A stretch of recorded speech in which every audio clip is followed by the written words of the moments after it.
নমস্কার বন্ধুরা, সুচিস্মিতার ইউটিউব চ্যানেলে আপনাদের সকলকে স্বাগত। আপনাদের অনেক অনেক ধন্যবাদ। আপনারা আমার এই কাশিরাম দাসের মহাভারত কথা শুনছেন। আপনাদের শোনার জন্যই আমি অনুপ্রাণিত হয়ে আমি পড়তে পারছি, ভালো লাগছে। যদি আপনাদের ভালো লাগে আমার কাশিরাম দাসের এই মহাভারত কথা, তাহলে একটু শেয়ার করবেন বন্ধুরা। আর প্রতিদিনকার মতো বলি, চ্যানেলটাকে সাবস্ক্রাইব করে নেবেন।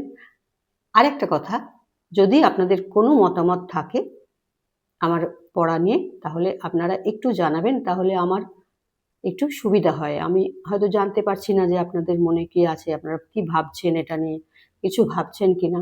আপনারা অবশ্যই আমার চ্যানেলে এসে কমেন্ট করে আমাকে জানাবেন যে আপনাদের যদি কোনো মতামত থাকে। শুরু করছি বন্ধু আজকের পর্ব। আগের দিন যে অবধি পড়েছি সবটাই শুনেছেন আপনারা, দেব দানবের কাহিনী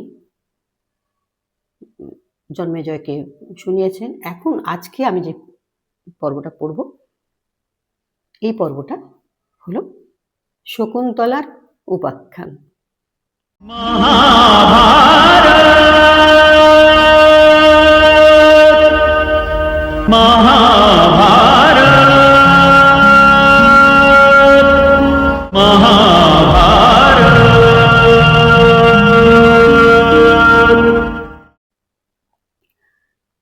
মুনিবর বলে শুনো রাজা জন্মেজয়, ভারত বংশের কথা শুনো মহাশয়।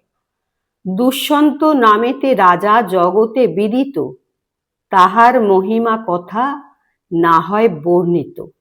সংসারে আসিয়া বসুন্ধরা ভোগ করে, ধর্মেতে পৃথিবী পালে দুষ্টের সংসারে। মহাপরাক্রমিক রাজা রূপ গুণবন্ত, পৃথিবীতে এক ছত্র করিল দুষ্যন্ত। মৃগয়াতে বড় রত, মহাধনুধর, মৃগয়া করিতে গেল বনের ভিতর। হস্তি হয় পদাতিক না যায় গণন, সসৈন্যে বেরিল রাজা এক মহাবন। সিংহ ব্যাঘ্র ভাল্লুক বরাহ মৃগগণ, অনেক মারিল রাজা না যায় গণন। যতেক রাজার সৈন্য মারি মৃগচয়, সকটে পুরিলা কেহ স্কন্ধে করিলয়। কোন কোন জন তথা খায় পোড়াইয়া, আর এক বনে গেল সে বন ছাড়িয়া। হিরণ্য নামেতে বন অতি মনোরম, চৈত্র বন সমান সে মুনির আশ্রম। নানা জাতি বৃক্ষ তথা ফুল ফল ধরে, নানা পক্ষী তথা সদা নাদ করে। মধুচক্র ডালে ডালে আছে তরুগণে, বায়ু তেজে পুষ্পবৃষ্টি হয় অনুক্ষণে।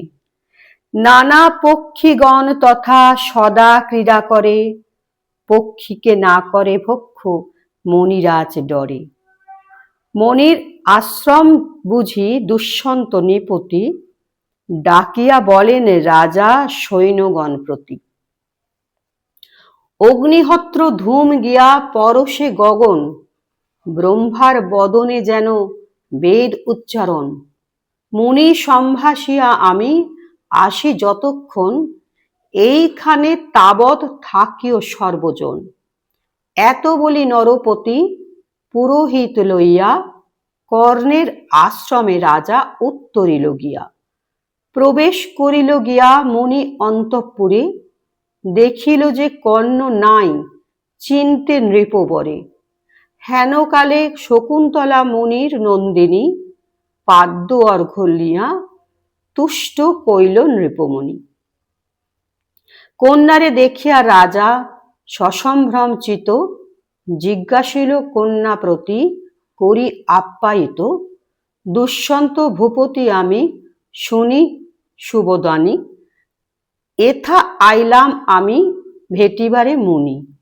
কোথায় গেলেন তিনি কহ তো সুন্দরী, তুমি বা কাহার কন্যা কহ সত্য করি। কন্যা বলে, পিতা গেল ফলের কারণ, মুহূর্তেক রথ হেথা আসিবে এখন। মুনির নন্দিনী আমি, শুনো নরবর। এত শুনি নরপতি করিল উত্তর, তোমার সাদৃশ রূপ কোথায় না দেখি, মুনি কন্যা সত্য তুমি কহ শশীমুখী।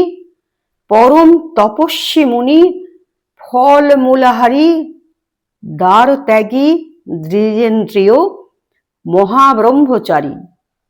তাহার তনয়া তুমি হইলে কি মতে, কহ সত্য সুবোদানী আমার সাক্ষাতে। কন্যা বলে, শোনো মম জন্মের কাহিনী, যে মতে হইনু আমি মুনির নন্দিনী। বিশ্বামিত্র মুনি যান বিখ্যাত সংসারে, তাহার তনয়া আমি মেনকা উদরে। অরণ্যে প্রসবী মাতা গেলা নিজ স্থানে, আমারে ফেলিয়া বিজন কাননে। সিংহ ব্যাঘ্র পশুগণ হিংসা নাহি করে, পশুগণ বেরিয়া যে রহিল আমারে।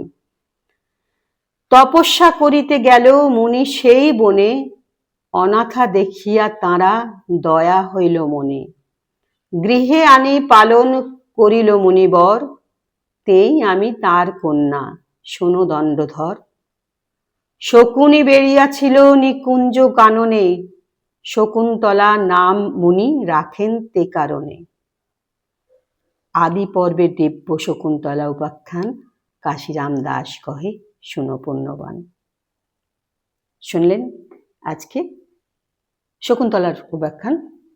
শকুন্তলার জন্ম বৃত্তান্ত আপনারা অনেকেই জানেন, তবু আজকে আবার নতুন করে একটু বললাম, মনে করিয়ে দিলাম। ভালো লাগলো না?